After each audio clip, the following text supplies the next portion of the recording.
Hello and welcome to A Critical Dragon, where I talk about narrative in film, television, and in books. And today I want to have a brief chat about prophecies in fantasy.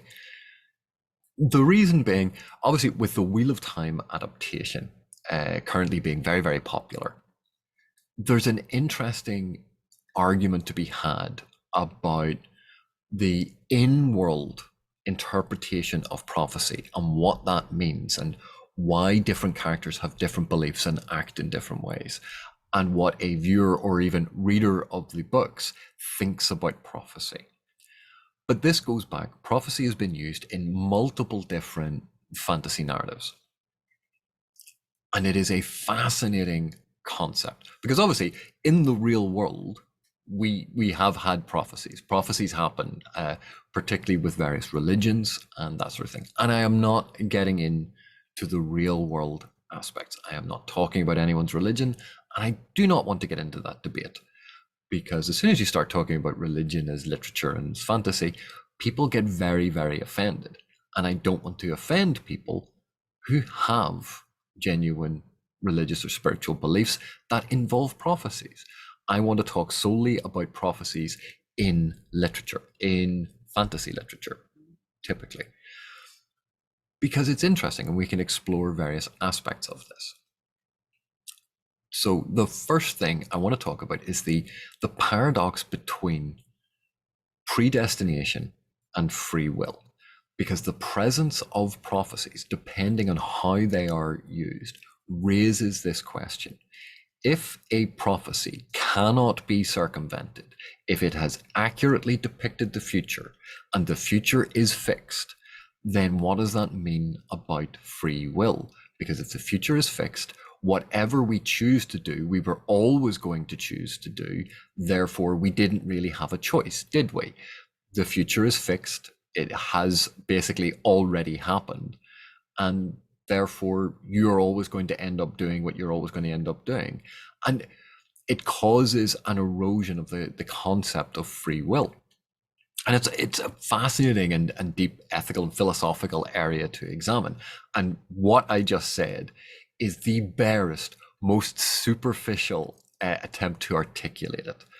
And there are a host of much deeper investigations into this, but I wanted to raise it because I want to talk about the narrative implications of this, because it gets deployed in very different ways. So if we think of Oedipus, the story of Oedipus, in particular, I think the Theban play version is probably the most well-known of these, but you also have other variants. But essentially, Oedipus is a prince born to the king of Thebes. But the king of Thebes had received a prophecy that he would be killed by his son, and his son would also marry his wife, the son's mother. So if the king of Thebes has a son, the son will kill his father and marry his mother. Obviously, the king of Thebes does not want to be murdered by his son and doesn't particularly want his son to marry his wife. So when the baby is born and it turns out it's a son, he does the only thing that a responsible parent does, which is have holes drilled in his son's ankles and his ankles bound together, and the little baby he orders to be thrown out on the side of a mountainside so that exposure will kill him. Obviously, the King of Thebes had not watched any Bond movies to know that taking the most extravagant way to kill your potential enemy is probably bad and you should just kill them. But anyway, moving on. Oedipus then, through a sequence of events, ends up being adopted by the king and queen of a neighboring nation and raised as their child. Oedipus then gets wind of this prophecy that has to do with him, and he is told that he will kill his father and marry his mother. He is obviously a good person and goes, I don't want to kill my mom and dad. I love my mom and dad. They've raised me. I've had a wonderful life and I don't want to be involved in this. So Oedipus leaves and basically goes to Thebes. On the way to Thebes, he runs into his biological father unknowingly, because he doesn't know that he is adopted.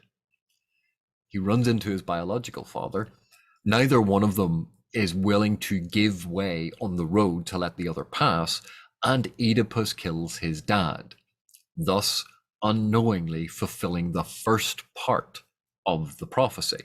Oh, by the way, spoilers for Oedipus. Then he solves the riddle of the Sphinx, which removes the Sphinx, and it means that Thebes can now have more travelers arriving. When he gets into Thebes, as a reward, he's offered the hand of the queen in marriage, his mother. So he ends up marrying his mother, thus fulfilling the second part of the prophecy. And again, unknowingly, because he still thinks his mom and dad are back in the other kingdom. Blah, blah, blah, blah, blah. More stuff happens. Oedipus finds out that he killed his dad and married his mother. He's a little unhappy about this, and they don't have Specsavers in ancient Thebes. But you can see, in trying to circumvent the prophecy, both Oedipus's father and Oedipus end up creating the very conditions that cause the prophecy to come into existence. So if they had not known about the prophecy, would it still have happened? Or would it have happened in a different way? Was Oedipus always going to kill his father? Were circumstances always going to arise that would lead to him killing his father and marrying his mother? And you would think, if he'd been raised in the palace, this couldn't happen. If his father had gone, I don't believe in this prophecy, it never would have happened because he would have raised a loving son. Except we can think of circumstances that would have caused this to happen, whereby there could have been a hunting accident and Oedipus accidentally shoots his father. Because of political unrest, he could have ended up marrying his mother. So it is a political arranged marriage and not one where, they are ending up being intimate. There are ways that it could have been constructed that are not about deliberately murdering your father and marrying your mother and lusting after her, which obviously is what Freud takes out of it in order to talk about the Oedipus complex. But anyway, the interesting thing here is the universe, is Oedipus's fate sealed before he is even born? Because what does that mean for any of these actors, these characters, these people acting on the earth during this time? That if their future is known to a certain point, does it really matter what they do if no matter what they do, they are still going to cause that future to come into existence? It creates a paradox between predestination and free will. Now, this can be used to create an entirely different effect, because obviously in that example, the antagonist in the story is fate itself. It is the fact that this prophecy exists and the protagonist is doing everything they can to avoid fate, to defeat fate, to defeat the prophecy. And therefore, there doesn't need to be a single antagonist, because fate itself is providing that dramatic tension. But when we turn to, say, someone like David Eddings, in David Eddings' Belgariad and Malloreon, one of the interesting things that Eddings uses is he has two sets of prophecies that are mutually exclusive. And by fulfilling one set of prophecies, you cause one future to come into effect. By fulfilling the other set of prophecies, you cause a different future to come into effect. So it's not about the future is fixed. It's the future will be fixed if you do these things. And there is tension between the two sides, competing prophecies. They can't both be true, in which case, are the other ones even a prophecy? And it is a fascinating way of playing with the concept of predestination. And so you can see how trying to avoid the prophecy is one way to create dramatic tension, to give the protagonist something to do, to send them off on adventures, to get them to do certain things. Because if you know about the future, do you want that future to come to pass, or do you want to avoid it? We can also have examples of the prophecy being in existence and the hero striving to fulfill it, would they still have done that if the prophecy did not exist? And therefore it becomes a self-fulfilling prophecy. Because I told you about the prophecy, you did the very things to create the prophecy, relating back to Oedipus, but now in a slightly more positive version, because it gives impetus for the protagonist to move forward and to pursue something rather than to avoid it. So there's a slight distinction between the two, even though in a narrative sense, you can see why they are similar, if not identical. And this is interesting. It can be deployed in various different ways, because one of the interesting things quite frequently about prophecies when they are used in fantasy series is they are dressed in figurative or symbolic or metaphorical language. And it is only from a retrospective point of view do you understand how the prophecy was actually fulfilled, because it's only after the fact that you have the context to decipher fully what the actual prophecy was. And this is fascinating because it can send you, an author can use it to send the heroes in a general direction. But it is only after the fact that it gets revealed, oh, that was the prophecy all along. The prophecy was the friends we made along the way. And it is a fun thing that can be done with prophecies in books.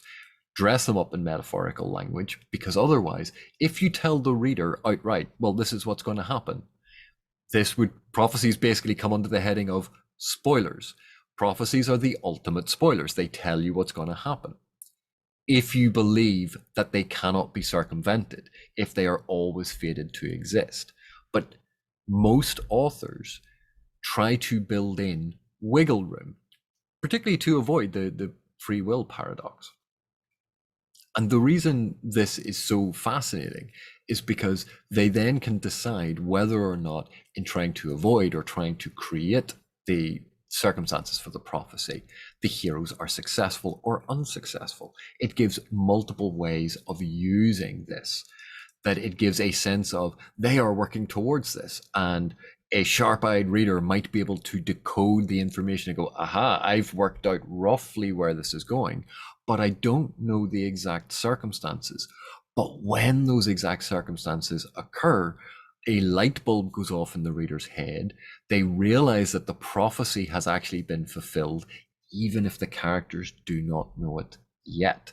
So it's one of those nice ways of foreshadowing events, but doing so in a way to avoid overtly saying exactly what is going to happen, have it revealed in a surprising or a slightly different way to how you would interpret the prophecy at first glance. But now when you see it in retrospect, it makes perfect sense. You see how those elements fit with the metaphorical or symbolic language of the prophecy, and you go, there it was all the time. And it is a very useful technique. It's a very interesting technique. But this brings into question whether or not characters in a world use prophecies the way that we as readers see them. Because obviously an author is using the prophecy as a narrative device to create either foreshadowing or to create dramatic tension. That's the major reason why a lot of authors use it. Again, there are multiple different ways that this has been done. I'm talking in very general terms here. But for the character within the world, do they treat the prophecy as absolute truth? It is fact. It is undeniable. Or do they believe that it is something that may come to pass, is possible? Or do they believe that this is magical or religious waffle and it doesn't apply to them? Is it possible to circumvent fate within the world? Is it possible to change your fate? All of these things add into whether or not a character buys into the prophecy as fact, as something that cannot be changed. And this brings me to the Wheel of Time. And the Wheel of Time is fascinating because particularly there's a lot of debate about it at the minute, because the TV show adaptation and the books have slightly different approaches to what's going on in the world. The adaptation is not the books. The books are the books. The adaptation is doing something slightly different. It's updated the story by 30 years because, it's a different audience. We're not in the early 90s anymore. Times have moved on. And instead of just putting the book on the screen with the inherent problems you would pretty much have with pacing and a whole load of other things that I'm not getting into. But the question of prophecies in the Wheel of Time is fascinating because both the book and the TV show, which the first season is still ongoing, I don't know how it's all going to end up. But in the books, are prophecies set in stone? Are prophecies this sort of type of the future is fixed? Because if it is fixed, you then have to ask, well, how then does the concept of Taveran apply to it? Because also within this world, we have people who through their very existence can rewarp and change the weave. They can change reality. They can change their fates. And yet, sometimes when they do this, they end up fulfilling these prophecies. In fact, quite often, Jordan uses the prophecies to foreshadow events, and he has them couched in symbolic language. And it's quite often their Taveran abilities that allow them to fulfill the prophecy. So they're not so much rewarping and reshaping reality, they are actually conforming to it, which is an interesting tension within the text. But one of the aspects is we have these prophecies are the results of foretelling, and foretelling is a talent. It's a magical ability where the talent, the foreteller, sees images and sounds and things in their mind, and they create a prophecy. But we have seen with the interpretation of dreams, we have seen with some of these aspects of foretelling, that quite often what they see is symbolic. It is a metaphor, it is a simile, it is an object or a sequence of things that have to be interpreted. Think back to Joseph and the King of Egypt, or Joseph and the Amazing Technicolor Dreamcoat, if you've ever seen that musical. He's a dream interpreter. And this is something that we actually see in the world of the Wheel of Time in the books, because you have that entire cycle of various prophecies about the Dragon Reborn that Aes Sedai through the centuries have debated their nuance. They have tried to interpret what aspects of it are literal, what aspects of it are metaphorical. They have tried to interpret the meaning of the symbols. They have tried to explain what these things are. And of course, because everything is in the future, you can't know exactly. Prophecies really only become truly transparent in hindsight. And that brings us on to the foretelling that Moiraine witnessed that leads to her going on this quest to find the Dragon Reborn. And on the one hand, you can read that it is very literal, it is very specific, and it must mean this thing. And actually, that's the interpretation that Jordan takes when the prophecy refers to the Dragon Reborn taking their first breaths on Dragonmount. That is literally talking about the Dragon Reborn being born on the mountain at that roughly that moment.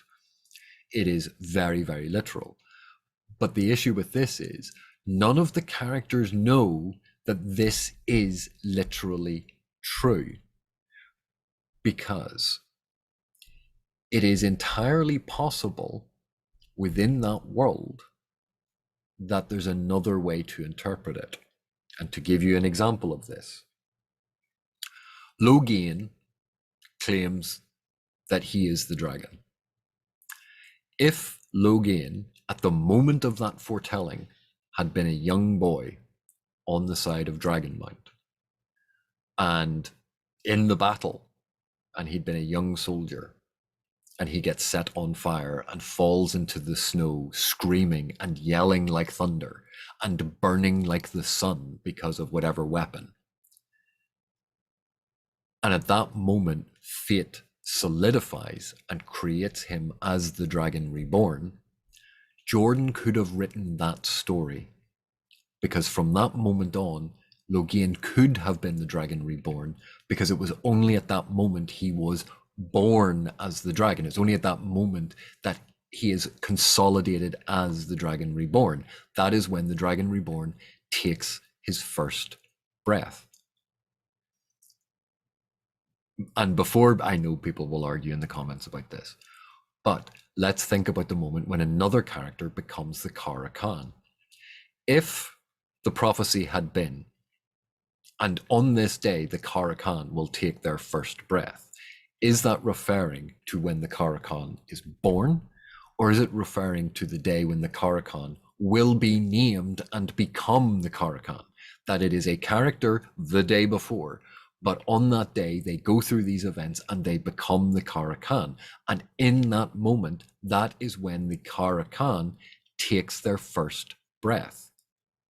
And if you can see that as a possibility, and it doesn't even have to be that you go, yeah, I agree, that's the interpretation.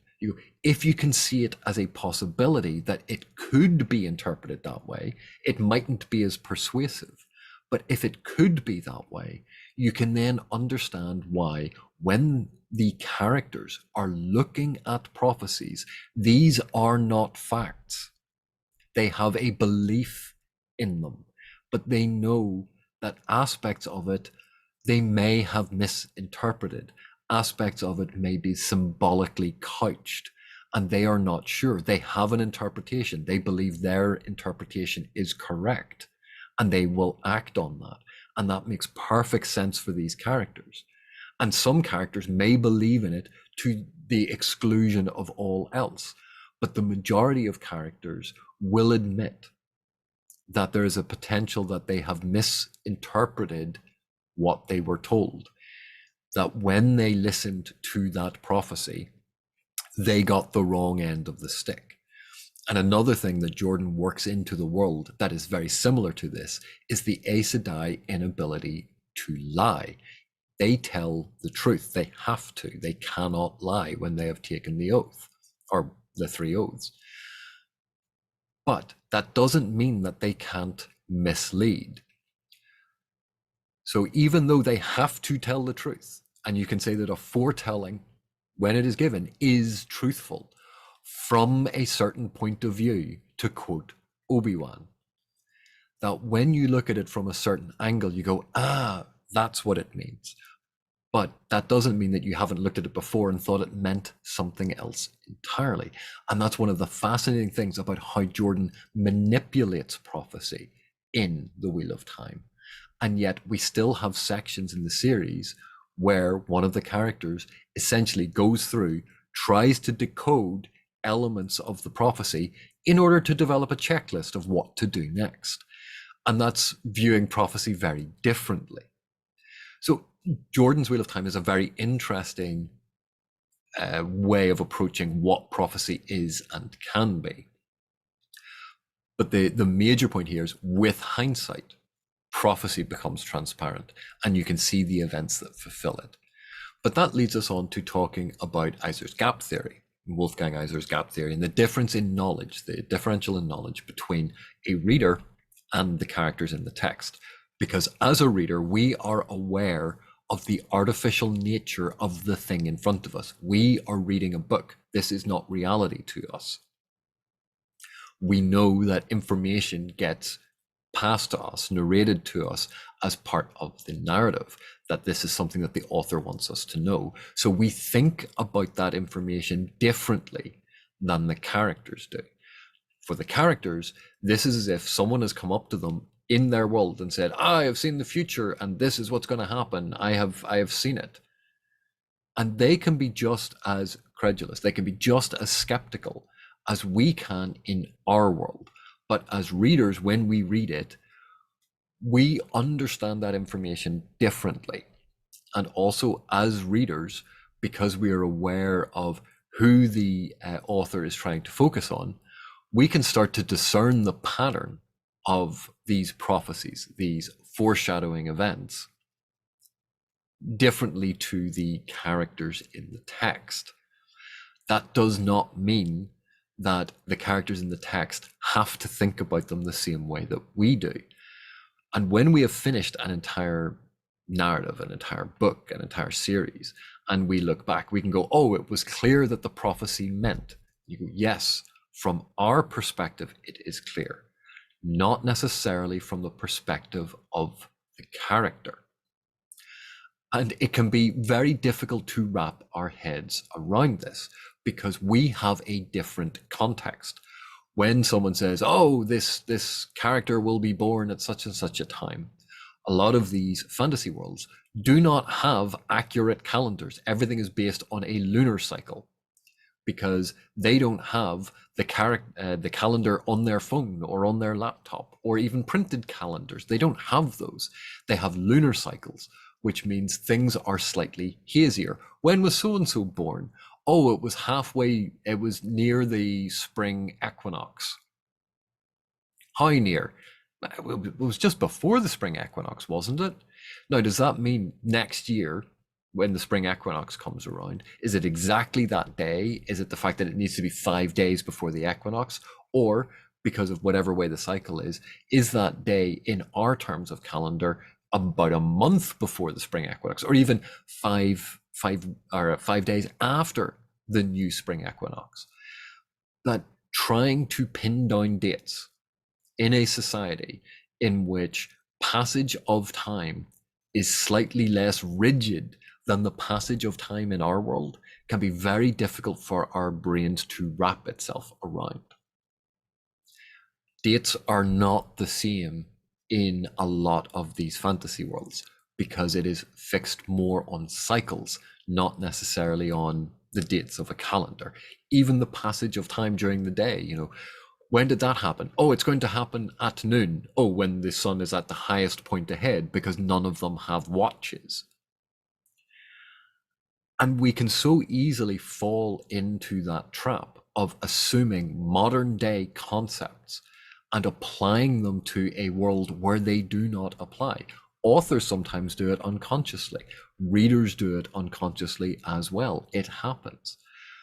So the reader perspective of what is going on in the world can be radically different from a character's perspective because we have a different framework and frame of reference. We are approaching the information in a different way. We are being fed the information in a completely different context than the characters within the novel. And this is all fascinating.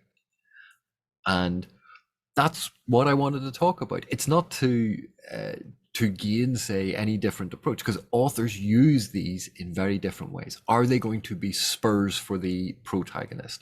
Are they going to be things to be avoided? Is it going to be foreshadowing for the reader? Is it to cause conflict between competing interests? Prophecies get deployed in lots of different ways. And some of the most interesting are when they play with that concept of, is the world predestined? Or are we free to make our own fate? And think of the Terminator franchise. I'll just think of Terminator 1 and 2. Let's temporarily forget that any other Terminator films exist. But a lot of the premise of that, a computer AI in the future, sending someone back in time to change their present, our future. And that brings in the grandfather paradox. In the second one, again, knowing that this thing is going to arise in the future, how can they stop that thing arising in the future? And again, playing with issues of temporal paradox, or whether or not you can alter things slightly, but the future will still reassert itself in some way. So it's not fully fixed, it's not fully predestined, but there's a general flow of time. I think Terry Pratchett actually explored some of this in the Discworld novels in a very fun way. So prophecies in fantasy are a fascinating area and a lot of fun to play with, as long as we don't believe in them absolutely literally. And we apply a little bit of analysis and critical thinking to them. They can be really rewarding to play with and think about the concepts inherent in their construction within the world and what that means for us as reader. Regardless, I hope you've enjoyed this. Thank you very much for watching. Thank you for your continuing support, and I'll see you in the next one.